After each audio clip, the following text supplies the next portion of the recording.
2021년 1월부터 6월까지 믿음으로 사시나고 여러분 수고 많으셨습니다.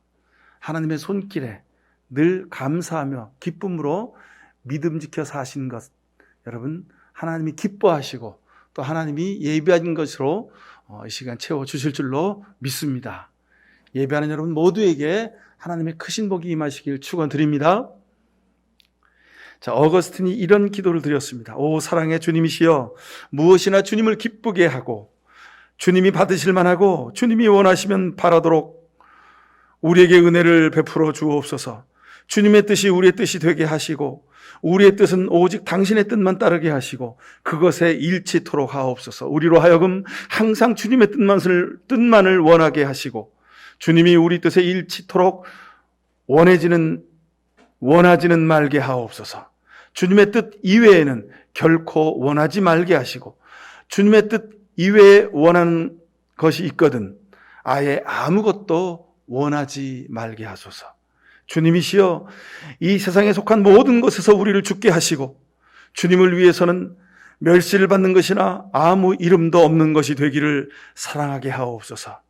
오 주님, 무엇보다도 주님 안에서 안식을 누리는 것이 우리 삶의 소망입니다. 예수님의 이름으로 아멘. 자, 중세의 믿음의 사람 어거스틴의 기도입니다. 제가 이 기도를 읽어드린 것은 오늘 우리가 읽은 시편 115편 본문의 말씀, 이 기도와 아주 일치하는 기도이기 때문에 그렇습니다. 주님, 영광을 우리에게 돌리지 마십시오. 우리에게 돌리지 마시고 오직 주님의 이름에만 영광을 돌리십시오. 그 영광은 다만 주님의 인자하심과 진실하심에 돌려주십시오. 그랬습니다. 어떻습니까? 우리가 사는 세상은 다 사람들이 자기 이름에 영광을 붙입니다. 사람들은 무슨 일을 하더라도 그 결과가 좋으면 늘 자기 능력과 자기 노력, 자기 재주를 자랑합니다. 역시 나는 노하우가 있어. 역시 나는 일을 잘해. 뭐 그렇게 스스로를 위로하기도 하고 축켜 세우기도 합니다. 자기가 박수받고 인정받기를 좋아합니다. 모든 사람들의 일반적인 마음이죠. 그런데 오늘 성경 말씀은 하나님, 제발 영광을 저에게 돌리지 마시고 하나님에게 돌려드립니다. 이렇게 간절히 기도하고 있습니다. 우리 인생이 살아야 될 삶의 방향이 내 안에 있는 것이 아니라 하나님에게 있음을 우리에게 다시 확인하는 아주 귀한 말씀이 바로 오늘 115편의 이 기도입니다. 신앙생활에 있어서 이 관점은 매우 중요합니다. 하나님에게만 영광을 돌리는 것입니다. 어떤 일을 하더라도 모든 일은 하나님에게로부터 시작됐고 하나님의 도우심이 없이는 불가능합니다. 하나님이 우리를 통해서 일하신 것이지요. 여러분, 이게 근데 쉬운 일이 아닙니다. 하여간 무슨 일이 좀 잘 되면 내가 역시 일을 잘하네. 내가 일을 좀 열심히 했더니 뭔가 되는 것 같아. 우리가 그렇게 생각하기가 쉽습니다.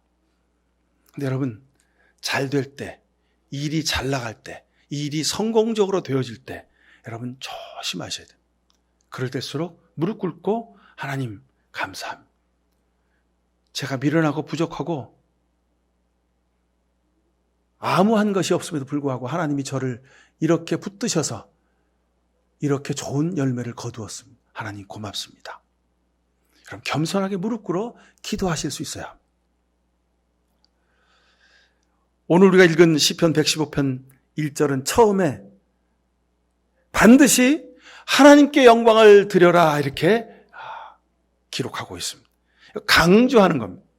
3절은 우리 하나님은 하늘에 계셔서 하고자 하시면 어떤 일이든지 이루신다 말씀하십니다. 여러분, 그러기에 우리가 자기를 드러내놓고 자기를 자랑할 것이 없습니다. 하나님의 하신 일을 감사하고 하나님의 하신 일이기에 하나님의 이름을 드러낼 수 있게 되기를 간절히 축원드립니다. 여러분 잘 아시는 오병이어의 기적 아시죠? 하나님은 어린아이의 작은 도시락 하나를 통해서도 5,000명이 먹이는 이 일을 하셨습니다. 여러분, 이 기적의 사건 앞에서 만약 이 어린아이가 집으로 돌아가서 엄마, 내가 있지, 내가 도시락을 쫙 펼쳤는데 도시락이 자꾸 막 한 개가 10개 되고 10개가 100개 되고 100개가 5,000개 됐어. 그래서 5,000명이 다 먹었지 뭐야. 내가 능력이 뛰어나. 여러분, 이 아이가 이렇게 이야기했다면 어떻게 될까요? 그럴 수가 없는 거죠. 또 그럴 수 있을까요? 사람들이 그 광경을 보고 와, 저 도시락이 능력의 도시락이네. 저 도시락같이 똑같이 금으로 만들어가지고 재단에 탁 올려놓고 저 도시락만 쳐다보고 있으면 날마다 5,000명이 먹는 기적이 일어날 거야. 뭐 이럴 수 있을까요? 가나의 혼인잔치에서 포도주가 다 떨어졌습니다. 사람들이 그 주인이 이제 걱정을 하게 되는 거예요. 종들도 걱정입니다. 아직 잔치가 안 끝났는데 포도주가 떨어져 버린 겁니다. 이스라엘의 혼례는요, 우리처럼 1시간, 2시간 반나절에 끝나는 게 아니라 2박 3일, 3박 4일 하는 겁니다. 그런데 혼례 중간에 포도주가 떨어져 버렸다. 이거 잔치를 망치는 일입니다. 그래서 예수님한테 이거 어떻게 하면 좋겠냐고.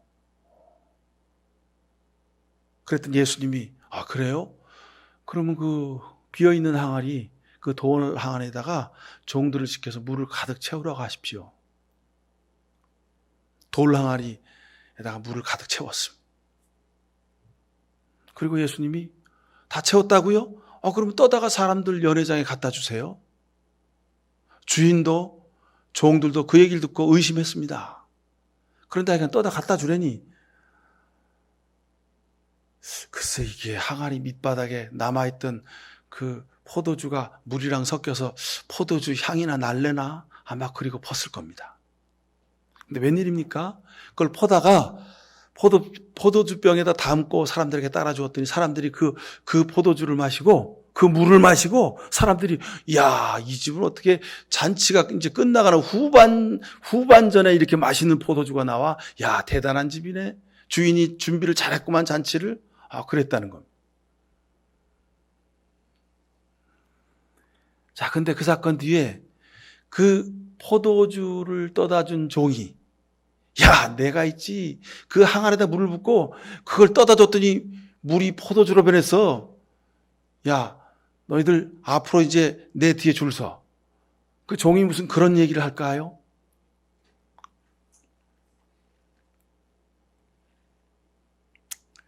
아니죠, 그죠? 이건 얼토당토 않는 이야기입니다. 근데 실은요, 제가 뒤에 붙여서 얼토당토 않은 이야기를 한 그 이야기가 지금 우리가 사는 현실에 그대로 이루어지고 있습니다. 어린아이의 도시락이 5,000명을 먹였다고 자랑합니다. 도시락에 신비한 능력이 있다고 홍보합니다. 또 어린아이 같은 종교 지도자들이 나서가지고 내가 싸갔던 그 도시락이 5,000명을 먹이는 기적이 일어난 도시락이라고, 내 도시락이 능력의 신비한 도시락이라고 그렇게 자랑을 합니다. 빈 항아리에 물을 채웠던 종이 나서서 자기가 물을 포도주로 만들었다고 자랑합니다. 자기가 하나님의 영광을 가르치는 일들이 비일비재합니다. 하나님 보시기에 얼마나 가소롭겠습니까? 하나님 보시기에 얼마나 우스꽝스럽겠습니까? 하나님이 혀를 차시겠죠? 근데 그런 일들이 우리 주변에 많이 일어난다는 거예요. 그런 사람들, 그런 교회, 그런 종교 지도자들이 우리 주변에 수도 없이 많습니다. 내가 했다는 거예요. 내가 가지고 있던 도시락이 5,000명을 먹었다는 거예요. 내가 바켓으로 물을 퍼다가 돌 항아리에 담았는데, 그래서 퍼다 줬는데, 내가 했는데 물이 포도주가 됐다는 거예요. 내가 했다는 거예요.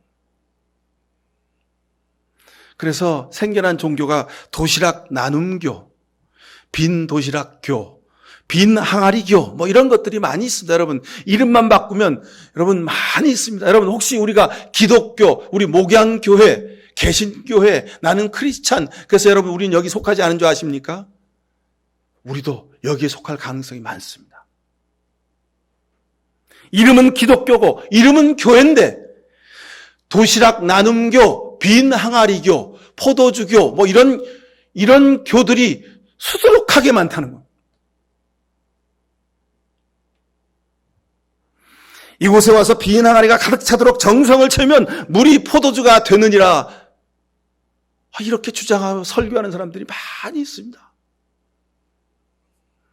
제가 단순하게 여러분에게 말씀드렸지만 여러분, 이것은 엄연한 우리 현실입니다. 사람들이 하나님의 영광을 가로채는 일들이 아주 부지기수로 많다는 겁니다.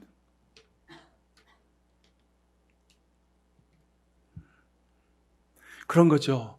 내가 성경을 잘 가르쳐서, 내가 설교를 기가 막히게 해서, 내가 치유의 은사를 행해서 우리 교회가 이렇게 부흥했다는 겁니다. 여러분, 다 이거 빈항아리교, 도시락 나눔교입니다. 전부 다 우상이고 사입입니다. 근데 그런 사람들이 우리 한국 기독교회, 한국 종교의 지도자들 인내하고 다 힘을 주고 서 있는 게 우리의 현실입니다, 여러분. 그렇게 못하는 목회자들은 무능한 목회자고, 그렇게 홍보를 못하는 사람들은, 그런 교회들은 다 무능한 교회가 되고 있는 것이 현실입니다.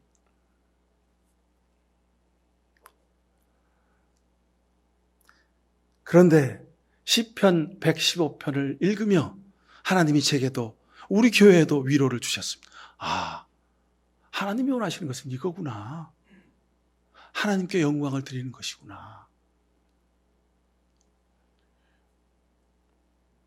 여러분, 어떤 신을 섬기는가? 이 기준이 분명해야 합니다.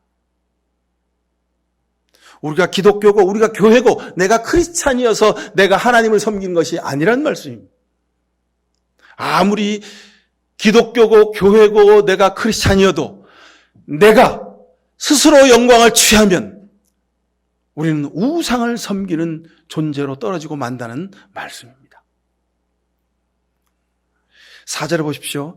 이방 나라의 우상은 금과 은으로 된 것이며 사람의 손으로 만든 것이다. 입이 있어도 말하지 못하고, 눈이 있어도 볼 수 없으며, 귀가 있어도 듣지 못하고, 코가 있어도 냄새를 맡지 못하고, 손이 있어도 만지지 못하고, 발이 있어도 걷지 못하고, 목구멍이 있어도 소리를 듣지 못한다. 8절.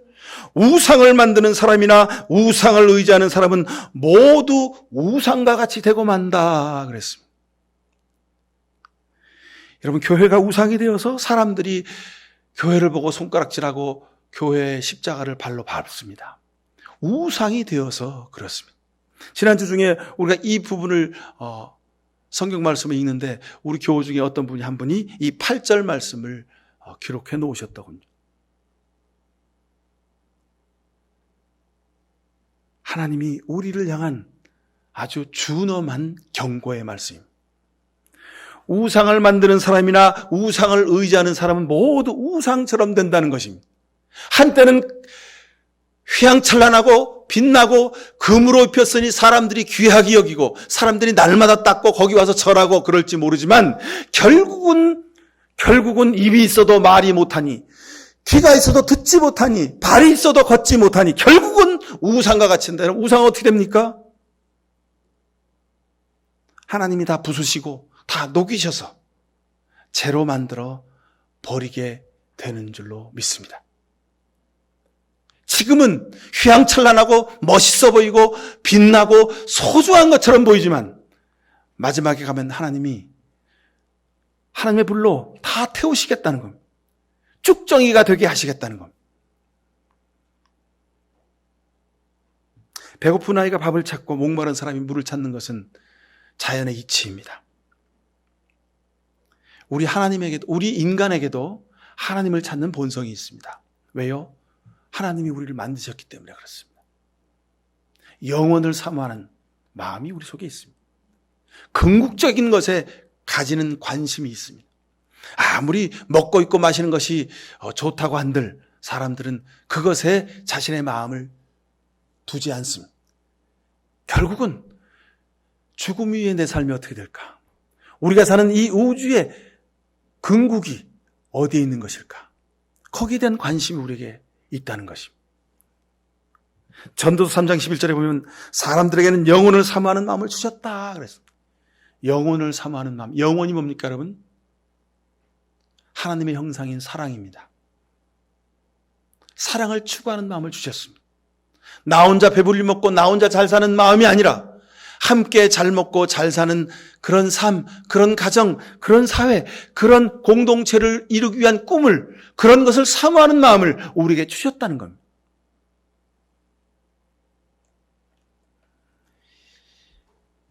여러분, 이 마음을 소중히 여기고 이 마음을 주신 하나님에게 영광을 드릴 수 있길 바랍니다. 자, 오늘 영광을 드리는데 1절 하반절에 보면 오직 주님의 이름에만 영광을 돌리십시오. 그 영광은 다만 주님의 인자하심과 진실하심에 돌려주십시오. 그랬습니다. 하나님의 영광 하니까 이게 추상명사예요. 근데 이 추상명사의 구체적인 내용, 특징, 구체적인 세상의 삶의 모습은 뭐냐면 인자하심과 진실하심이라는 거예요. 여러분, 우리 믿음에, 우리 삶에 인자하심과 진실하심이 없으면 여러분 그것은 영광이 아닙니다. 우리 교회에 인자하심과 진실하심이 있어야 우리가 하나님에게 영광을 드리는 것이 된다는 말씀입니다. 하나님께 영광을 드려야지. 그냥 말로 추상명사를 우리가 입으로 되뇌어서 하나님께 영광이 되는 것이 아니라 우리의 손과 발이 인자하심으로 우리의 삶이 진실한 모습으로 가득 차야 그게 하나님께 영광이 되더라 이 말입니다.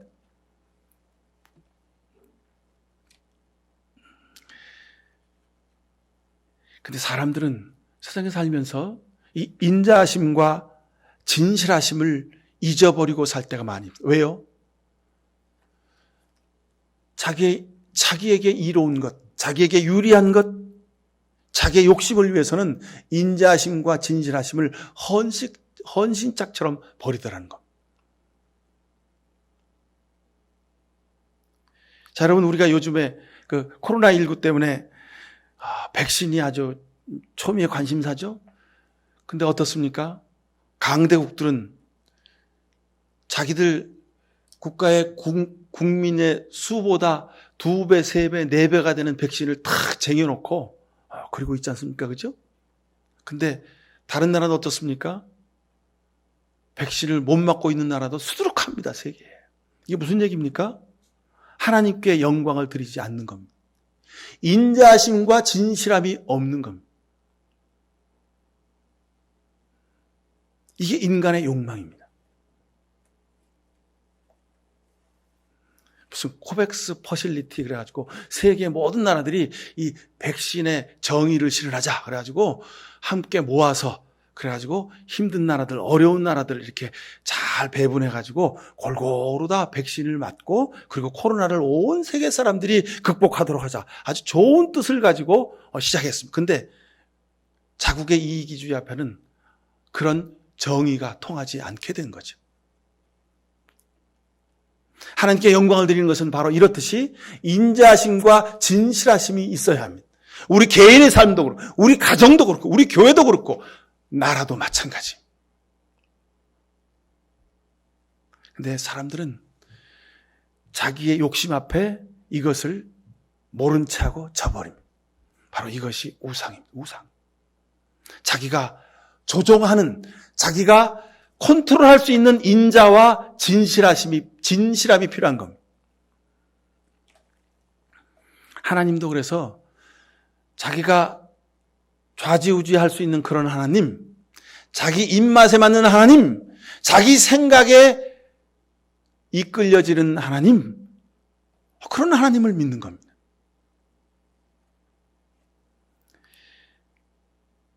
이것이 우상입니다, 여러분. 마태복음 20장 20절 이하에 보면 야고보와 요한이 자기 어머니와 함께 예수님께로 와서 주님, 그 어머니가 그러죠. 주님, 우리 아들들이 예수님의 오른쪽 왼쪽에 앉게 해주십시오.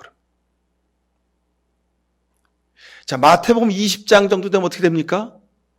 예수님이 이제 십자가의 사역을 감당하시기 위해서 예루살렘에 올라가서 이제 잡히시기 일보 직전에 있는 그런 아주 중요한 시간에 속에 담겨져 있습니다. 그런 일정입니다. 자, 근데 예수님의 오른팔 왼팔이라고 할 수 있는 야고보와 요한이 자기 어머니를 통해 가지고 주님이 높은 자리에 앉으시면 오른쪽 왼쪽에 우리 아들들을 좀 앉혀주세요. 이러는 겁니다. 예수님이 지금 십자가 지러 올라가시는 그런 아주 위중한 상황, 아주 심각한 상황 속에서 야고보와 요한의 마음속에 뭐가 있었어요? 딴 데 마음이 있었던 거예요. 예수님의 최측근 자리를 원했던 겁니다. 여러분, 그러니 권력을 가지고 있는 사람들이 권력의 자리를 탐하는 것, 우리가 손가락에 할 일이 아닙니다. 예수님의 제자들도 그랬던 겁니다.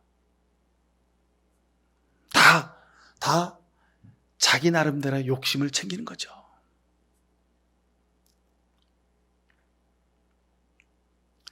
예수님의 그 사랑하는 제자들조차도 예수님 곁에서 예수님의 뜻이 무언가를 바라보고 관심하지 아니하고 자기 욕망을 챙겼던 겁니다. 현실적 이익을 챙기려고 노력했던 겁니다.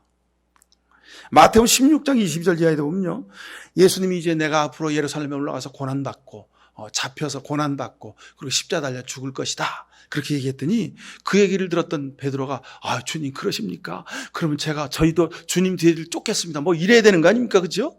근데 베드로가 대뜸 딱 예수님 앞에 나타나가지고 예수님 손을 딱 잡고 예수님 이쪽으로 와보세요. 그리고 한쪽 벽으로 딱 예수님 몰고 주님 정말 그럴 겁니까? 그러면 안 되죠. 우리가 지금 여기까지 예수님 따라왔는데 그럴 수 있습니까? 예수님을 윽박질렀다고, 베드로가 예수님께 대들었다고 히라보 성경 본문에는 기록되어 있습니다. 그래서 예수님 베드로한테 사탄아 물러가라, 예수님 말씀하신 이유가 여기 있습니다. 예수님과 함께했던 제자, 그 중에 수제자 베드로조차도 예수님의 사명을 완성하고 이루는 그 일에 헌신하고자 했던 마음이 아니라 자기 현실적인 욕구를 염두에 두고 있었던 겁니다. 선생님이 십자가 지고 죽어? 그럼 우린 뭐야? 우리는 닭 쫓던 개 아니야? 뭐 이런 식입니다.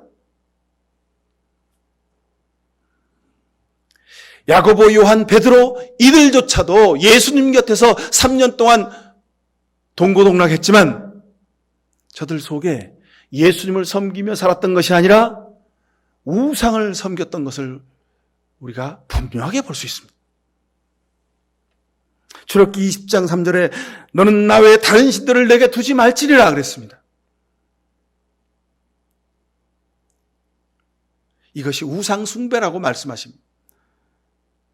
여러분, 하나님은 우리 삶의 목적이고 경배의 대상이고 우리가 영광 드려야 될 뿐입니다. 그럼에도 불구하고 우리는 하나님을 통하여, 예수님을 통해서, 십자가를 통해서 내 삶의 그 무언가를 우리가 얻고자 합니다.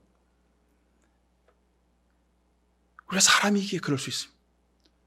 우리 삶에 부족함과 모자람이 있기에 당연히 그럴 수 있습니다. 하나님이 그러겠다고 또 약속해 주셨습니다. 채워주시겠다고, 고쳐주시겠다고, 인도하시겠다고, 하늘의 것으로 먹이시겠다고 약속해 주셨습니다. 근데 중요한 것은 그것을 넘어서 우리가 먹게 되었을 때, 마시게 되었을 때, 우리가 누리게 되었을 때, 이것이 하나님이 내게 베푸신 은혜로구나 하고 고백하고 무릎 꿇어 하나님께 영광 드릴 수 있게 되기를 축원합니다. 여러분, 우리는 우상 숭배 말하면 도깨비를 생각합니다.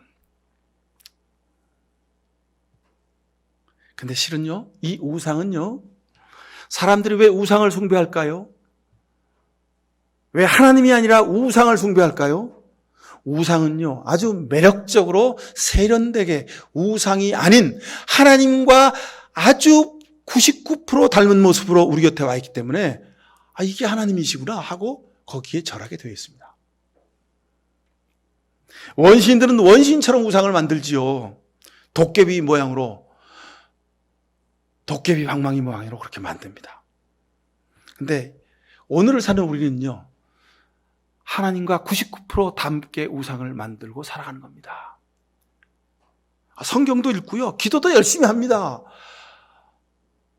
열심히 섬기기도 하고요, 열심히 충성도 하고 봉사도 합니다. 근데 1%가 다른 겁니다. 그럼 이게 이단입니다. 끝이 다른 겁니다. 1%가 다른 겁니다. 뭐가 달라요? 마지막에 가면 하나님께 영광을 드리는 게 아니라 자기가 그 영광을 취하다라는 겁니다. 그럼 이게 1% 다른 겁니다. 이러면 우상을 섬기는 것이 되고 이러면 이단이 되는 것입니다. 황금만능 시대에 자기만족, 이기주의 이것을 위하여 신앙생활하는 사람, 이 사람들은 더 이상 말할 게 없습니다. 평생 교회를 다녔어도 평생 신앙생활을 했어도 이 사람은 우상을 섬기는 사람입니다. 우아하고 고상하고 지성미 넘치게 우상을 포장합니다. 그래서 하나님 믿는 것처럼 믿어요. 근데 마지막에 가면 하나님이 거기 계시지 않습니다. 왜요? 자기가 한 겁니다. 자기가 열심히 한 겁니다. 자기가 노력해서, 자기가 충성해서, 자기가 수고해서 이루어 놓은 겁니다. 물질 만능의 우상을 버리라 하는 말이 이 말입니다. 우상을 숭배하지 말아라. 나 외에 다른 신에게 절하지 말아라. 이것은 아주 추상적인 구호입니다. 그런 사람들이 어디 영안실에 가서 그 위패 딱 써놓은데 그 앞에 영정 앞에 갖고 무릎 꿇어서 이렇게 절하지 않는 것을 우상 숭배하지 않는 것으로 착각합니다, 여러분. 여러분 그거 하지 않으면 우상 숭배하지 않는 겁니까? 여러분 아닙니다. 차라리요 평생 동안 자식을 위해서 헌신하고 수고하다가 정말 안타깝게 일찍 돌아가신 부모님, 그런 형제 자매들, 그런 이웃, 그런 친구가 있거들랑 그럼 그분을 정말 사랑하고 존경하고 아끼시거들랑 그럼 가서 절하세요. 그것이 그 유가족을 위로하고 내 정성스러운 조의를 표하는 방법이면 여러분 절할 수 있습니다. 우상숭배 아닙니다.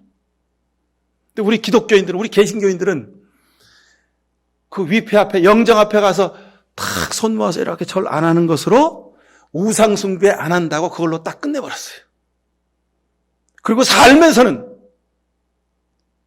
그 어떤 사람들보다 더 세련되고 더 우아하게, 더 지성적으로 나머지 1%만 빼놓고 99% 하나님을 잘 섬깁니다. 근데 마지막 1% 자기 욕심 앞에 결국은 우상 앞에 절하게 되더라는 것입니다. 여러분 자기가 하고 싶은 대로 다 하고 사는 사람, 자기 능력으로 산다고 생각하는 사람, 이 사람은 우상 숭배하는 사람입니다.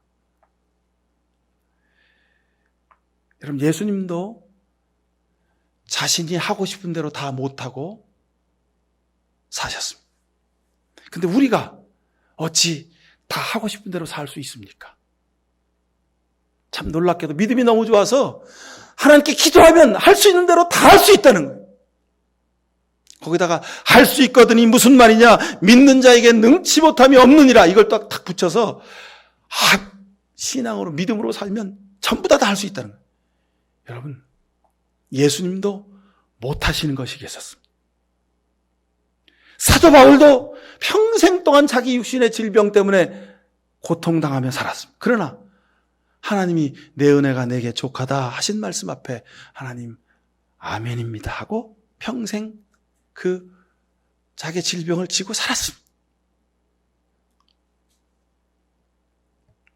여러분 바울 사도가 성경을 가르치고 설교할 때 그 옆에 와서 바울 사도의 옷자락만 만지면 병이 다 났어요. 그런데 왜 자기 병을 못 낫게 하겠습니까? 수단과 방법을 가리지 않고 자기 병도 낫게 했어야 되지 않겠습니까? 그죠? 그래야 능력의 종이지요. 근데 사도 바울은 마지막 1%조차도 자기의 욕심을 내려놓는 하나님의 종이었습니다. 그래서 사도 바울은 우상을 섬기지 않는 진정한 하나님의 종이 될 수 있었던 겁니다. 자기중심의 신앙, 자기중심의 삶의 스타일, 이게 요즘 사람들의 삶의 모습입니다. 그렇게 사는 사람들이 멋있게 사는 겁니다. 혼자 밥 먹는 것도, 혼자 술 마시러 다니는 것도, 혼자 놀러 다니는 것도, 혼자 캠핑 다니는 것도, 혼자 여행 다니는 것도 전부가 다 아주 멋지게 보인다고도 사람들이 말합니다. 그게 자기 중심의 라이프 스타일, 그런 거죠. 근데 여러분, 신앙은 자기 중심이 아닙니다. 신앙은 철저히 하나님 중심이어야 됩니다. 그래서 우리가 읽은 성경 말씀을 또 읽고, 작년에 읽은 말씀을 올해 또 읽고, 그러는 겁니다. 내 중심에서 하나님 중심으로 살려고 늘 확인하는 겁니다. 여러분, 제가 여러분들에게 목양 만나를 매일마다 써서 월요일, 금요일까지 보내드리죠. 우리가 보고 있는 세번역으로 읽고, 개역 성경으로 읽고, 영어 성경으로도 읽고, 무슨 NIV로도 읽고, CEV로도 읽고, 그리고 히브리어 성경 원문은 어떻게 된가도 읽어보고, 헬라어 성경 원문은 어떻게 된가도 읽어보고, 다른 목사님들이 이 본문을 가지고 어떻게 주석을 했는지도 또 읽어보고, 그래서 5번도 6번도 7번도 최소한 10번은 제가 이 본문을 읽을 겁니다. 왜 쓸데없이 시간 낭비해서 왜 하나님 말씀을 그렇게 읽고 여러분들에게 전해드리려고 하는 것일까요? 도대체 하나님 중심으로 사는 게 뭔지, 도대체 하나님께 영광을 드리는 게 뭔지 우리가 날마다 확인해야 되겠기에 여러분들에게 그렇게 보내드리는 겁니다. 사랑하는 성도 여러분, 우리는 미련합니다. 눈이 있어도 보지 못하고, 귀가 있어도 듣지 못하고, 발이 있어도 가지 못합니다. 하나님이 원하시는 것을 보지 못하고, 하나님이 가 계시는 곳에 우리가 갈 수가 없습니다. 그러니 날마다 말씀 앞에 우리가 집중해야 합니다. 그러지 않고는 우리가 우상을 섬기게 되겠기 때문에 그렇습니다. 어떤 우상? 내 중심의 우상을 우리가 날마다 섬기는 겁니다. 여러분, 왜 우리가 함께 사는 부부간에 날마다 10년 살았으면 서로 잘할 거 아닙니까? 20년 살았으면 서로 잘할 거 아닙니까? 30년 살았으면 서로 잘할 거 아닙니까? 근데요, 여러분, 10년 살아도 20년 살아도 30년 살아도 맨날 싸워요. 그죠? 아주 하찮은 것 같아 싸워. 왜 그렇습니까? 내 중심이 있어요. 내 방식이 있는 거예요. 내 고집이 있는 거예요. 내 생각이 있는 거예요. 그러니까 싸우는 겁니다. 여러분, 부부간에 싸우는데, 여러분, 회사에서 동료들끼리, 회사의 부하와 직원과 상사랑 갈등이 있는 거, 여러분, 그거 당연한 겁니다. 부부간에도 싸우는데 정당이다는데 여와 야가 싸우는 거, 그거 당연한 겁니다, 여러분. 당연한 겁니다. 우리 세상에 수많은 갈등이 있죠, 여러분. 그거 당연한 겁니다. 부부간에도 갈등이 있는데, 부모와 자식 간에도 맨날 싸우고 사는데요. 여러분, 그러니 세상의 모든 사람들이 갈등하고 사는 거, 여러분, 당연한 겁니다. 자기 중심, 자기 욕심. 우리 인간이 최초로 하나님 앞에 범죄한 아담과 하와가 선악과 따먹은 사건이 바로 이걸 말씀하고 있는 겁니다. 자기 중심의 욕심, 자기 욕심을 따먹은 겁니다. 사랑하는 성도 여러분, 나한테는 어떤 다른 신이 있는지를 돌이켜보셔야 됩니다. 날마다 돌이켜보십시오. 말씀 앞에 나를 세워야 됩니다. 십자가 앞에 내가 무릎 꿇어야 합니다. 그래야 하나님께 영광 드릴 수 있습니다. 자신을 의지하지 마십시오. 자신의 능력과 노력으로 지금까지 살아왔다고 여러분 생각하지 마십시오. 눈에 보이는 것만을 따라 살지 마십시오. 이것이 우리의 우상이 될 가능성이 많습니다.